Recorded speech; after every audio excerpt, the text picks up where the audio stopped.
आज हम स्टार्ट करेंगे chapter 14 that is chemical effects of electric current. मतलब इलेक्ट्रिक करंट से कौन कौन से केमिकल इफ़ेक्ट्स हम देखते हैं उसके बारे में हम स्टडी करेंगे। आपके एल्डर्स ने आपको इलेक्ट्रिकल अप्लायंसेस को गीले हाथों से टच करने से मना किया होगा, तो क्या आपको पता है कि क्यों हमें इलेक्ट्रिकल अप्लायंसेस को गीले हाथों से टच नहीं करना चाहिए, क्यों हमारे लिए वो डेंजरस होता है। अब आपने दो चीज़ें पढ़ी हैं, good conductor of electricity and poor conductor of electricity. Good conductor of electricity कौन होते हैं? जो वो मटेरियल जो अपने में से इलेक्ट्रिक करंट को पास होने देते हैं वो तो कहलाते हैं गुड कंडक्टर ऑफ इलेक्ट्रिसिटी, और जो अपने में से इलेक्ट्रिसिटी को यानी कि इलेक्ट्रिक करंट को पास नहीं होने देते ऐसे मटेरियल्स क्या कहलाते हैं? Poor conductor of electricity. Class 6 में आपने एक टेस्टर बनाया होगा। वो टेस्टर हमने क्यों बनाया था?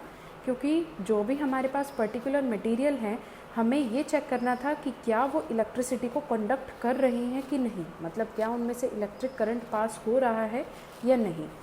हमने ये देखा कि जो कॉपर और एल्यूमिनियम जैसे मेटल्स हैं वो इलेक्ट्रिसिटी को कंडक्ट करते हैं, जबकि रबर, प्लास्टिक और वुड जैसे जो मटेरियल्स हैं वो इलेक्ट्रिसिटी को कंडक्ट नहीं करते।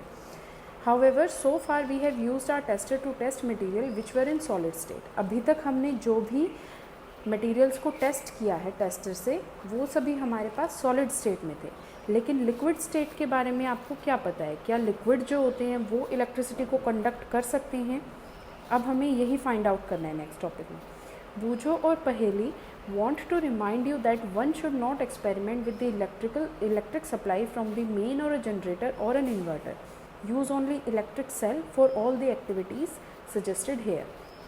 अब बूझो और पहेली आपको ये रिमाइंड करवा रहे हैं कि जो भी हम यहाँ पर एक्सपेरिमेंट्स करेंगे उसमें इलेक्ट्रिक सप्लाई जो कि मेन है या फिर जनरेटर से या इन्वर्टर से, वहाँ से आपको नहीं लेना इलेक्ट्रिक करंट को, क्योंकि वहाँ पर वोल्टेज हाई होती है। तो आपको इन एक्टिविटीज़ के लिए छोटा जो इलेक्ट्रिक सेल होता है उसी को यूज़ करना है। इसके बाद आता है डू लिक्विड्स कंडक्ट इलेक्ट्रिसिटी। क्या जो लिक्विड होते हैं, जो फ्लूइड्स होते हैं वो इलेक्ट्रिसिटी को कंडक्ट कर सकते हैं कि नहीं कर सकते, ये हमें स्टडी करना है। अब अगर मान लो लिक्विड को हमें टेस्ट करना है कि क्या वो इलेक्ट्रिक करंट को अपने में से पास होने देता है कि नहीं, तो हम उसी टेस्टर को यूज़ कर सकते हैं जो हमने अभी बनाया था, जो आपने 6th क्लास में देखा भी हुआ है।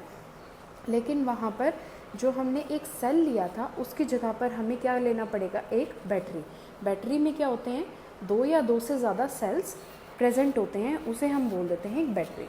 Also before using the tester we should check whether it is working और नॉट। और टेस्टर को यूज़ करने से पहले हमें ये देखना है कि क्या वो टेस्टर काम कर रहा है या नहीं।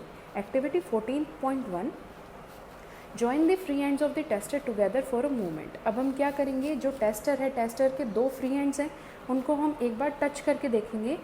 This complete the circuit of the tester and the bulb should glow.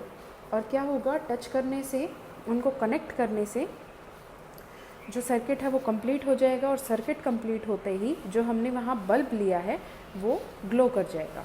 However if the bulb does not glow it means that the tester is not working. लेकिन अगर मान लो हमने उन वायर्स को कनेक्ट भी कर दिया, जो दो फ्री एंड्स हैं उनको कनेक्ट भी कर दिया, उसके बाद भी बल्ब ग्लो नहीं करता है, इसका मतलब क्या है?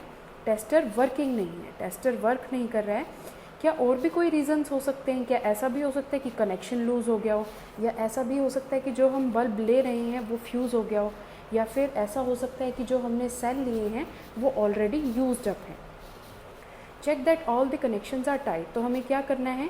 सारे कनेक्शंस टाइट होने चाहिए, कोई भी लूज़ नहीं होना चाहिए। अगर बल्ब फ्यूज़ हो चुका है तो उसे हम रिप्लेस कर देंगे, कोई और बल्ब लगा देंगे उसकी जगह। अगर टेस्टर वर्क नहीं कर रहा है तो हम चेक करेंगे स्टिल कोई दिक्कत है तो, और अगर वर्क कर रहा है तो ठीक है, नहीं कर रहा है तो उसके बाद हम क्या करेंगे? एक बार सेल्स को रिप्लेस करके देखेंगे फ्रेश सेल्स से।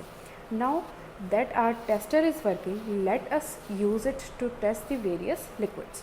अब हमें पता है हमारा टेस्टर वर्क कर रहा है, हमने सारी चीज़ें चेक कर ली, सेल्स भी ठीक है, बल्ब भी ठीक है, कनेक्शन भी टाइट है और टेस्टर भी ठीक से काम कर रहा है। इसका मतलब अब हम इसे कई सारे लिक्विड्स की जो कंडक्शन है इलेक्ट्रिसिटी की उसको चेक करने के लिए यूज़ कर सकते हैं। Activity 14.2 collect a few small plastic और rubber caps of discarded bottles and clean them.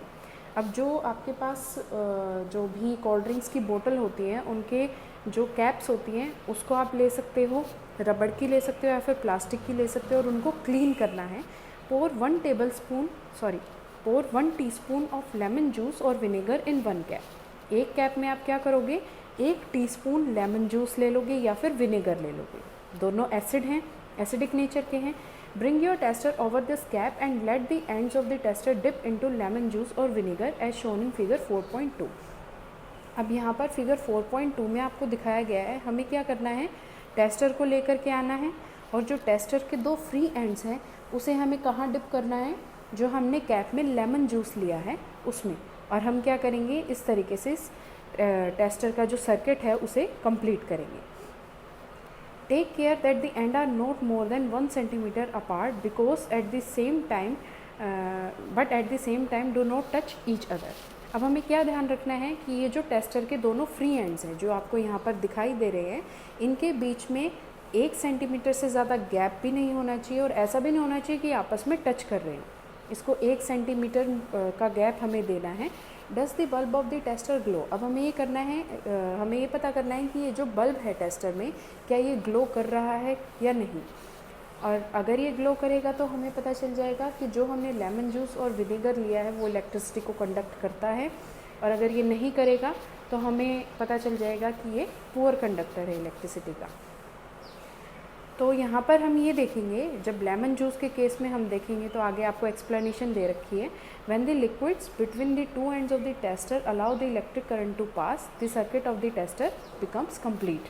अब जो हमने लिक्विड लिया है, अगर वो लिक्विड अपने में से इलेक्ट्रिसिटी को पास होने दे रहा है, जैसे लेमन जूस है वो अपने में से इलेक्ट्रिसिटी को पास होने देगा तो सर्किट कंप्लीट हो जाएगा।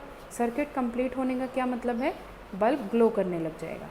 लेकिन अगर लिक्विड इलेक्ट्रिक करंट को पास नहीं होने देगा तो सर्किट कंप्लीट नहीं होगा, और सर्किट कंप्लीट नहीं होगा तो बल्ब ग्लो नहीं करेगा।